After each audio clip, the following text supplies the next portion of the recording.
American രഹസ്യാന്വേഷണ ഏജൻസിയായ CIA അദ്ദേഹത്തെ ഭയപ്പെട്ടു.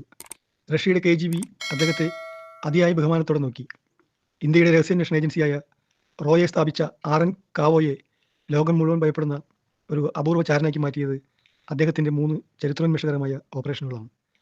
ആ ഓപ്പറേഷനുകളിൽ മൂന്നാമത്തേതാണ് ഓരോ ഇന്ത്യക്കാരൻ്റെയും രക്തത്തിൽ ഉണർവിൻ്റെ തരംഗം നിറച്ചത്. നമ്പർ 1, 1975 മലനിരകളാൽ ചുറ്റപ്പെട്ട സിക്കിം സംസ്ഥാനത്തെ സ്വന്തമാക്കാൻ ചൈന കഴുകനെ പോലെ ഉറ്റുനോക്കിയിരുന്ന സമയം.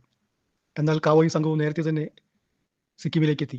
സിക്കിമിലെ ജനങ്ങളെ മാനസികമായി സ്വാധീനിച്ചും ചൈനയുടെ പദ്ധതികളെ തകർത്തുമാണ് അവർ സിക്കിമിനെ ഇന്ത്യയുടെ ഭാഗമാക്കിയത്. നമ്പർ 2, 1971 ബംഗ്ലാദേശും പാകിസ്ഥാനും തമ്മിലുള്ള കലഹങ്ങൾ ശക്തമായിരിക്കുമ്പോൾ കാവോയുടെ ചാരന്മാർ രഹസ്യമായി അതിർത്തി കടന്നു.